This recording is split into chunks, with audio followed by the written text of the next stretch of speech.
ইতিমধ্যে আপোনালোকে শুনিলে যে সমগ্ৰ ভাৰতবৰ্ষত অসমৰ লৈ কি চৰ্চা চলি আছে। অসমৰ উন্নতি লৈ চৰ্চা হৈ থকা নাই।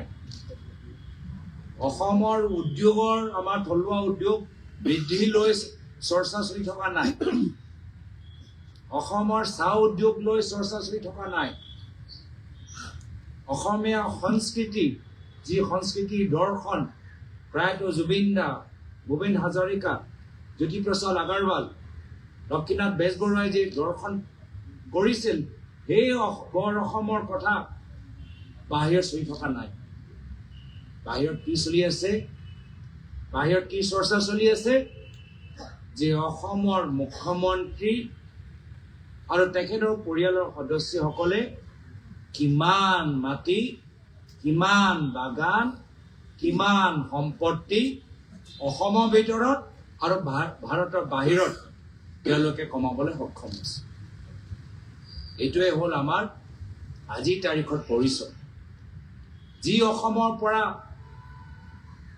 আজি গোটেই ভাৰতবৰ্ষত চাহ যায়, তেল যায়, অসমৰ নৱপ্ৰজন্মৰ বিভিন্ন ক্ষেত্ৰত, খেলৰ ক্ষেত্ৰত, সাংস্কৃতিক ক্ষেত্ৰত আন্তঃৰাষ্ট্ৰীয় মঞ্চত গৈ মেডেল আনিবলৈ সক্ষম হয়। এই অসমলৈ আজি সমগ্ৰ ভাৰতবৰ্ষৰ ভিতৰত চৰ্চা যে অসমৰ मुख्यमंत्री पवन खेरा जी यहाँ पर जीएसटी के अलावा असम के लोगों को एक और टैक्स देना पड़ता है, वो है मामी टैक्स। मामी को टैक्स दिए बिना कोई काम नहीं होता। आप लोग टैक्स समझते होंगे, हम असम में इसको चंदा कहते हैं, क्योंकि असम में यहाँ चंदा তোলা এটা কালচাৰ এটা আছে। ভাল কামৰ কাৰণে, বিহুৰ কাৰণে ভাল কাম। কিন্তু যোৱা 5টা বছৰত যিকোনো ক্ষেত্ৰত मामिक चंदा निदियाকৈ काम নহয়গৈ।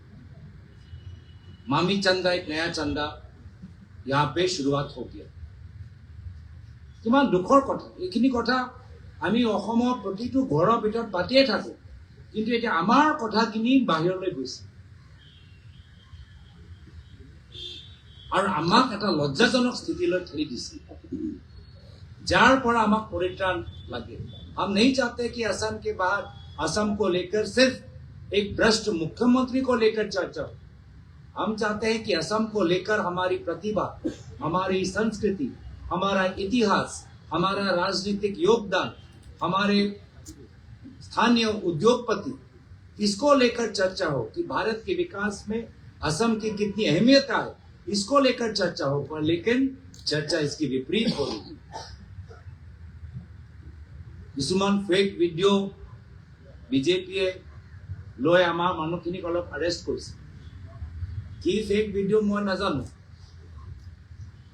কিন্তু এইটো কথা সঁচা যে অসমৰ ইতিহাসত আটাইতকৈ কাৰাপ্ট মুখ্যমন্ত্ৰী হৈছে হিমন্ত বিশ্ব শৰ্মা ডাঙৰীয়া। কি ফেক ভিডিঅ' মই নাজানো, কিন্তু এইটো কথা সঁচা যে আজিৰ তাৰিখত বৰ্তমানত ভাৰতবৰ্ষত আটাইতকৈ ভ্ৰষ্ট মুখ্যমন্ত্ৰী হৈছে हिमंत बिश्व शर्मा डांगरी।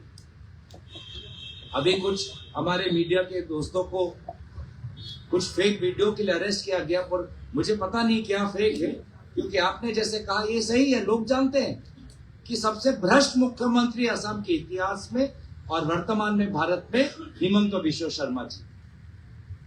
तो आमार মানুহখিনিক अरेस्ट কৰিলে কি হ'ব? মানুহৰ মনত যি কথা সোমাই গৈছে এইটোতো লুকাব নোৱাৰে। যি সঁচা কথা এইটো লুকাব নোৱাৰে। আৰু অসমত ইমান জেল নাই যে আমাৰ কংগ্ৰেছৰ কৰ্মীখিনিক যদি আৰেষ্ট কৰিবলৈ বিচাৰে।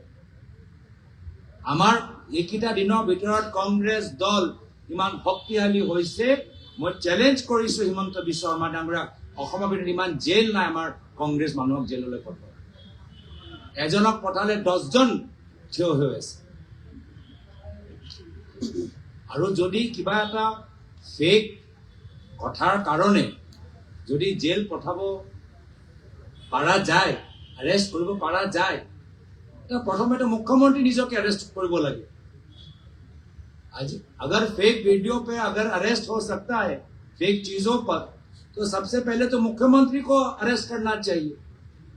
राहुल गांधी का बॉडी डबल, मैं पाकिस्तानी एजेंट, गोटे माटी जिमान माटी सम्पत्ति আছে सब মানুহ দি দিব। এই ইমান যে ভুয়া কথাবোৰ যে কৈ আছে, প্ৰথমতে তেওঁকে अरेस्ट কৰিব লাগে, কিন্তু এইখিনি তেওঁলোকে কৰা নাই।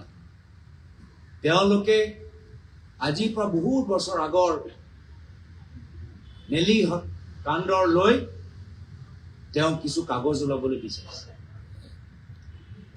ঠিক আছে, যদি হিমন্ত বিশ্ব শৰ্মা ডাঙৰীয়া নেলি কাণ্ড লৈ কাগজ ওলাবলৈ বিচাৰে, আমাৰ ফালৰ পৰাও দাবী যে আমি শুনিছো এটা টাডা চাৰ্জशीट লুকাই গ'ল। अगर पुराने कागज दाखिल करने का इतना ही शौक है, तो हम भी अपने तरफ से एक रिक्वेस्ट करते हैं मुख्यमंत्री को कि एक टाडा चार्जशीट वो गायब हो गया,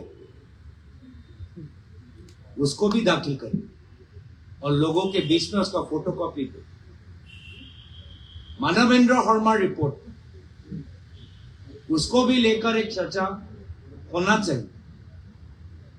बीजेपी निजे आनिছিলে हारोडा और लुइस बर्जर, जे हारोडा लुइस बर्जर कांडत हिमंत विश्व शर्मा डांगरियाक जेलলৈ পঠাব, এইখিনিও অলপ ফাদিল কৰক, এইখিনিও আৰম্ভ কৰক। তাৰ ওপৰতো চৰ্চা হোৱাটো বিচাৰো। হাৰোডা আৰু লুইস বৰ্জাৰ অৰুণাচলৰ এজন ডাঙৰ নেতা হিমন্ত বিশ্ব শৰ্মা ডাঙৰীয়া নাম লৈছিল নিজৰ সুইসাইড নোটত, সেইটো লৈ চৰ্চা হ'ব লাগে। মণিপুৰৰ এজন উগ্ৰপন্থী কুকি আণ্ডাৰগ্ৰাউণ্ড এফিডেভিটত লিখিছে যে নিৰ্বাচনৰ কাৰণে হিমন্ত বিশ্ব শৰ্মা ডাঙৰীয়া তেখেতৰ ওচৰত আহিছে। এইখিনিও হ'ব লাগে, এইখিনিও ৰাজহুৱা কৰক, ৰাইজে গম পাওক যে টাডা চাৰ্জशीट কোনে লুকালে, ৰাইজে গম পাওক যে মানৱেন্দ্ৰ শৰ্মাক কোনে হত্যা কৰিলে, ৰাইজে গম পাওক লুইস বৰ্জাৰ লগত কোন জড়িত, ৰাইজে গম পাওক হাৰোডা কেলেংকাৰীৰ লগত কোন জড়িত, ৰাইজে গম পাওক যে অৰুণাচলৰ এজন প্ৰাক্তন মুখ্যমন্ত্ৰী নিজৰ অন্তিম নোটত কিয় হিমন্ত বিশ্ব শৰ্মা ডাঙৰীয়াৰ নাম লৈছে, ৰাইজে গম পাওক যে কুকি উগ্ৰপন্থীয়ে কিয় হিমন্ত বিশ্ব শৰ্মা ডাঙৰীয়াৰ নাম লৈছে। এয়া হ'ল দুৰ্ভাগ্যজনক কথা যে যি অসমত আমি অলপ দিন আগতে প্ৰায়তঃ তৰুণ গগৈ দেৱক স্মৰণ কৰিছোঁ, যি অসমত আমি প্ৰায়তঃ জুবিনদাৰ জন্ম জয়ন্তী তেখেতৰ উপজা দিনটো আমি উদযাপন কৰিছোঁ, আজি এই অসমৰ ভিতৰত এনেকুৱা এটা অৱস্থা চলি আছে। আৰু যাৰ ফলত ৰাইজ গম পাইছে, ৰাইজ একত্ৰিত হিমন্ত বিশ্ব শৰ্মা ডাঙৰীয়াক পৰাজিত কৰিবলৈ। আৰু হিমন্ত বিশ্ব শৰ্মা ডাঙৰীয়াৰ ওচৰত কেন্দ্ৰীয় নিৰ্বাচনী আয়োগৰ বাহিৰে ভোটাৰ লিষ্ট, ভুৱা ভোটাৰ লিষ্ট আনি নিজকে বচাবলৈ আৰু কোনো উপায় নাই। কিন্তু এই ভুৱা ভোটাৰ লিষ্ট যোগেদি অসমৰ অস্তিত্ব, অসমৰ স্বাভিমান, অসমীয়া মানুহৰ মৰ্যাদা, অসমীয়া মানুহৰ ভোটৰ শক্তিটো তেওঁলোকে নাইকিয়া কৰি দিবলৈ বিচাৰিছে। মাটিটো দিলেই বাহিৰৰ মানুহখিনিক, ৰেলৰ চাকৰিবোৰ দিছে বাহিৰৰ মানুহখিনিক, ডাঙৰ ডাঙৰ ঠিকাবোৰ দিছে বাহিৰৰ মানুহখিনিক, এতিয়া ভোটৰ ক্ষমতাটো এতিয়া বাহিৰৰ মানুহখিনিক দিবলৈ বিচাৰিছে। আজি অসমৰ ভিতৰত খিলঞ্জীয়া মানুহৰ, থলুৱা মানুহৰ মাটি অধিকাৰ, সংস্থাপনৰ অধিকাৰ, ঠিকা কৰা অধিকাৰ, ভোট দিয়া অধিকাৰৰ বাবে আজি কংগ্ৰেছ দল সংগ্ৰাম কৰি আছে। এই সংগ্ৰামত আমাৰ ৰাষ্ট্ৰীয় পৰ্যায়ৰ নেতাসকল আমাৰ লগত উপস্থিত আছে, সহায় কৰি যাব, আগবঢ়াই লৈ যাব। মই পৱন খেৰা ডাঙৰীয়া আজি আমাৰ লগৰ মাজত থকা বাবে মই বিশেষভাৱে ধন্যবাদ জ্ঞাপন কৰি মোৰ ক'বলগীয়া কথাখিনি ইয়াতে সামৰিছোঁ।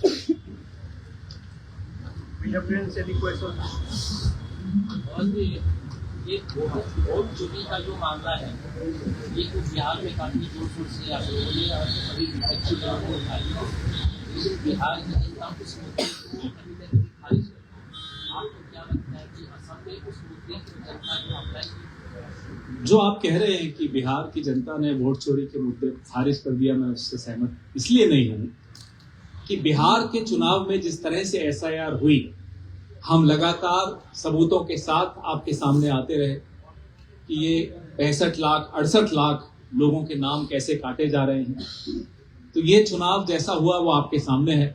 इसके रिजल्ट पे अब कोई टिप्पणी करना कोई जरूरी नहीं समझता, लेकिन आपके सामने है कि कैसे चुनाव लड़ा गया और कैसे ये चुनाव जीता गया। और ये अब टूल किट बन चुका है भारतीय जनता पार्टी। जहां भी सवालों से ये डरते हैं, आप कहीं ये न पूछ लें कि आदिवासियों की जमीन का क्या हो रहा है, आप कहीं ये न पूछ लें कि हेमंता बिस्वा शर्मा के परिवार को पास कितनी जमीन आ गई है।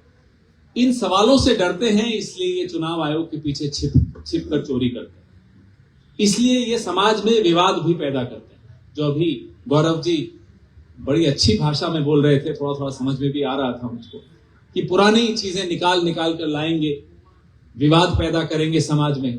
वो इसलिए करेंगे क्योंकि सवालों से ये डरते हैं, सवालों के जवाब नहीं दे पाते हैं। हम खुलकर बोल रहे हैं, हेमंता बिस्वा शर्मा का पूरा परिवार भ्रष्ट है।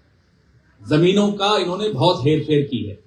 ये सारी जमीनें हम जब सत्ता में आएंगे, गौरव भाई ने ये स्पष्ट कह दिया है कि ये जमीन, तमाम जमीनें आदिवासियों को, नौजवानों को हम रीडिस्ट्रीब्यूट करके उनको सुपुर्द करेंगे, उनको सौंपेंगे, ताकि वो अपना उद्योग चला सके, अपनी जिंदगी शुरू कर सके। ये जमीनों पे असली हक असम के लोगों का है, असम के आदिवासियों का है। ये हक हम उन्हें वापस दिलवाएंगे। बस बिहार को लेकर एक बात कहना चाहता हूं कि बिहार को सत्ता आएगी, सत्ता जाएगी, निर्वाचन आएंगे, निर्वाचन चले जाएंगे, लेकिन भारत वासियों का जो विश्वास केंद्रीय निर्वाचन आयोग पर एक जमाने में था, बिहार निर्वाचन के बाद उस विश्वास में ऐतिहासिक गिरावट हुई। हमने कुछ दिन पहले संविधान दिवस उद्यापन किया और केंद्रीय निर्वाचन आयोग संवैधानिक एक संस्था है, और बिहार में जिस प्रकार से निर्वाचन के बीच 10,000 रुपए लोगों के बीच में बांटने का अवसर मिला, इस प्रकार का चुनाव आयोग का अगर कार्रवाई रहेगा, लोगों का विश्वास और गिरता रहेगा। बहुत कुछ गिर चुका ही है, लेकिन अगर बिहार के निर्वाचन में अगर सबसे बड़ी किसी को क्षति पहुंची है, तो विरोधी दलों से ज्यादा केंद्रीय निर्वाचन आयोग को पहुंची, क्योंकि लोगों का विश्वास उनसे उठ रहा। और इसलिए मेरी मांग ये है कि भारत पूरी विश्व का आईटी हब है। हमारे भारत के वासी गूगल के सीईओ हैं, माइक्रोसॉफ्ट के सीईओ हैं, बड़े बड़े देशों के बड़े बड़े कंपनियों की पूरी आईटी टेक्नोलॉजी हम संभालते हैं। जो सरकार यूपीआई की इतनी बात करती है, जो सरकार जैम और आधार की बात इतनी करती है, डिजिटल इंडिया की बात करती है, डिजिटल वोटर लिस्ट से क्यों डरती है? राहुल गांधी जी बार बार कह रहे हैं कि आप ठीक है, स्मार्ट इंडिया है, स्टार्टअप इंडिया है, तो कागज कलम से आप सरकारी कर्मचारियों से इतना काम क्यों करवा रहे हो, जिनके द्वारा आज एक महीने में 24 लोगों की आत्महत्या, जब पूरा काम डिजिटल हो सकता है, फ्रॉड, फेक सब कुछ खत्म हो सकता है। हमने आधार क्यों किया? अगर आज के तारीख पे हम वोटर लिस्ट में कोई ब्राजीलियन मॉडल का नाम हम देख रहे हैं 100 बार आ रहा है, उसके नाम पर वोट भी पड़ रहे हैं। चुनाव की वोटर लिस्ट राहुल गांधी जी दिखा रहे हैं और डिजिटल वोटर लिस्ट करने के लिए ये झिझक रहे हैं। तो हमारी मांग स्पष्ट है कि अगर केंद्रीय निर्वाचन आयोग थोड़ा सा भी अपने रेपुटेशन को लेकर चिंतित है, लोगों के बीच में उनके विश्वास को लेकर अगर चिंतित है, तो आने वाले विधानसभा चुनावों में डिजिटल वोटर लिस्ट जारी करें, मशीन रीडेबल वोटर लिस्ट जारी करें।